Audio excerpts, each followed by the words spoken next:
Well, anyway, he also said that, hey, the only way you can balance something is to measure it. You know, if you want to balance something, you have to put it on a scale and you have to balance it. And so I was never taught to measure hormones. Now, how can you go through a 4-year residency in OBGYN and we never drew blood or anything to measure hormones? But when you're a resident, it's another blueprint and another hypnosis. When you're a resident, you're not taught to ask questions. You're taught to see one, do one, teach one. Okay, so you don't ask any questions. You see what's done, you do it, and then you teach the other person to do it, which is a crazy way to do something, to not question yourself. You always should question yourself. And I talk about being in a caterpillar line, and I have a video about that, about when that see one, do one, teach one. That doesn't give you the opportunity to change. So that's why medicine doesn't change, because it goes by that see one, do one, teach one. So anyway, why don't you measure hormones? Why are you just giving birth control pills? Why are you just giving, this? And so he talked about saliva testing. And in upcoming episodes, I'm going to talk a lot about saliva testing because that's how you balance. Okay. You have to measure it, then you can balance it. And then once you can balance it, then you become in harmony. And then that gives you a peaceful mind and body. And that's what this whole thing is about. And this is what we're going to talk about, this ageless blueprint. The blueprint is you have to try and achieve balance. You have to get in harmony, and that gives you peace. And if you see on my banner that comes up, that guy on the right, that's somebody I met in Petra, and I'll tell you how I got to Petra. That's another story. But this guy he lives in the caves in Petra in Jordan, and his family's lived there for 500 years, and they are totally content because they are in balance and harmony with nature, and that guy is in perfect peace. We talked to him for 2 hours, and I tell you, he's the most interesting man in the world, and he lives in caves, and his family has lived there. So he doesn't have Instagram, he doesn't have CNN or Fox News, he doesn't have YouTube, he doesn't have any of that, but he's probably I envy him how he can live with what we call nothing and have everything. And that's, the paradoxical things about life. We keep trying to get more and more and more, thinking that that's going to provide us what we need. And what we really need is peace and harmony. And every cell in your body has to be in harmony for you to have a long lasting, fulfilling life. And so that's what we're going to talk about. So anyway, so we balanced our hormone, we measured our hormones and we balanced them. And all of a sudden my wife was normal again. So I did that again with some of my employees in my practice, and it worked for them too. And so I took this book called The Magic of Progesterone by John Lee. I want to give everybody who has helped me along the way credit. And I read that book and I got the references from that book. This was before Google Scholar. This was 25. We wrote the book, Are Your Hormones Making You Sick? 25 years ago. It was published in 2000 for the first time. So I got all the references, I read them all, and then I went back to the physiology book just to look at how does the body actually work. Because in medical school, you're primarily taught pharmacology. You're taught how drugs work.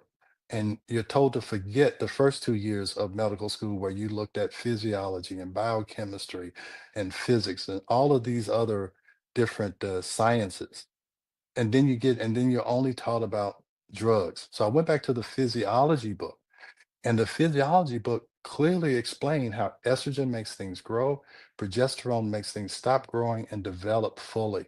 And that's why when this is out of balance, because estrogen is making things grow and you don't have enough progesterone to control that growth and make it develop normally, uncontrolled, undeveloped growth is the definition of cancer. So that's why when hormones are out of balance like that, you can get growth of fibroids, you can get growth of fibrocystic breast in women, you can get growth of breast cancers. So you always want to make sure that there is a balance. And I was taught that all women were low in estrogen. and we gave everybody estrogen. I was taught to give everybody estrogen when they were menopausal, and then the Women's Health Initiative came out and said, "No, no, no, no, that's not the way to do it." And the reason why we made the mistake because we tried to balance something without measuring it. So anyway, so saliva testing, and I'm gonna have a YouTube video. Did you know that spitting can change your life? Because spitting or saliva changed my life. It took me in a whole different direction. And what it did was it taught me that I didn't learn everything I needed to know in medical school. So if I didn't learn what I should have learned about the residency that I studied in for 4 years, then what else didn't I learn? That made me, so let me go back. So then we wrote the book called Are Your Hormones Making You Sick? And we were measuring and balancing estrogen and progesterone. And with that book, I began to speak. And I have my first lecture that I did out of the country to make me an international speaker. I have it on my school group that you see down, that's scrolling down there. And I started speaking and I became popular speaking. So I went around to these conferences and was talking about balancing estrogen and progesterone. And then while I was at those conferences, I was hearing speakers talking about stress and how important stress was. And I found a study that said 75 to 90% of all visits to primary care physicians are for stress related complaints or disorders. And I'm like, wow, if 75 to 90% of my patients have stress related complaints or disorders, if I focus on stress, I'm going to be right 75 to 90% of the time. And I'm going to tell you that was 25 years ago. I'm going to tell you now that stress is probably the culprit for 99% of all visits to primary care physicians. So I wanted to become a stress expert. And also, I talk about measuring. So, how do you measure stress? Well, you cannot manage what you cannot measure. So people say you need to manage your stress better, manage your stress better. Well, I can't manage it if I can't measure it. I found out you can measure stress one way in saliva. You can look at cortisol levels. Now, cortisol should be high in the morning and should be low at night. Cortisol mobilizes glucose so you have a steady flow of energy during the day. Now, what happens is that when you are overly stressed, you need more glucose so that you can have more energy. And so your body doesn't know whether you're stressed out about a test or whether you're stressed out because a tiger is chasing you. It just sees stress as stress. So it pours out adrenaline and cortisol. And so now you have all this extra glucose. What are you going to do with it? Well, what happens is that extra glucose, if you're not using it to run a fight, it can cause you to store fat. Now, let's go back to this cortisol curve that you can see in saliva, and I'm going to show you some examples in some YouTube videos and some other podcasts. So first, it goes up high so that you can get away from the tiger. You can, get away. So you have a lot of glucose rolling. You can only do that for so long because your stress response is supposed to be for an acute danger.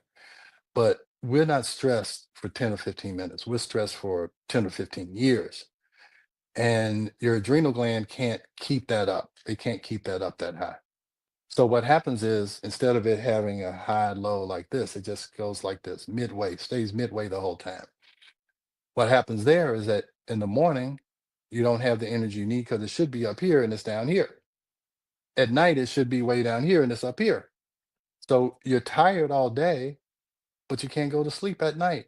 And if you can't sleep, you're not going to get better. I don't care what I do or anybody does. If you can't sleep, you're not going to get better. So if you don't change that pattern, you're going to get worse and worse and worse. We call that adrenal fatigue. So we wrote a book called The Stress Connection, and it's explaining what I just explained. Now, there's other ways you can measure stress, and we're going to talk about that. You can measure it through heart rate variability. You can measure it through heart math, synchronizing your heart and your brain. Uh, Here's my biggest problem. I have so much I want to say.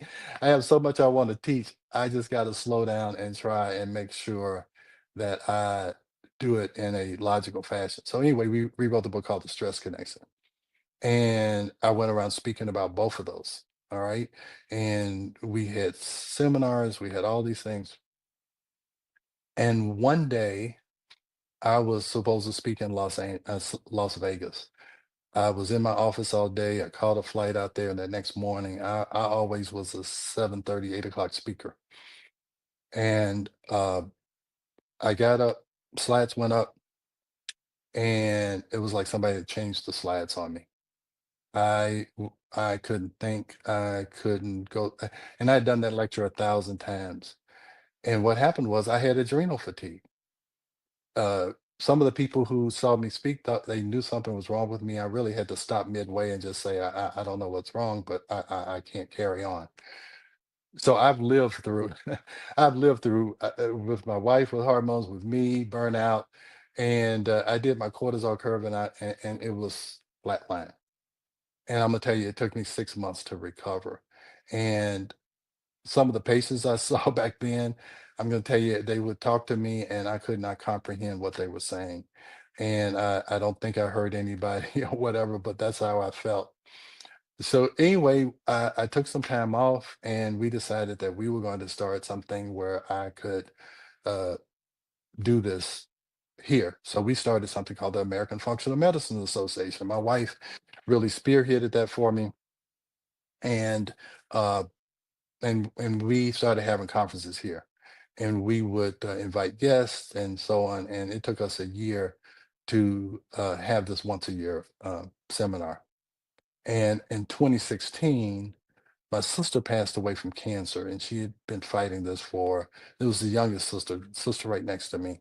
She had been fighting this for 5 or 6 years, and I kind of saw how conventional medicine it caused her to deteriorate, and I think it was prematurely. And so I really got interested in how I could give cancer patients a different outcome. And so that got me interested in that. So anyway, where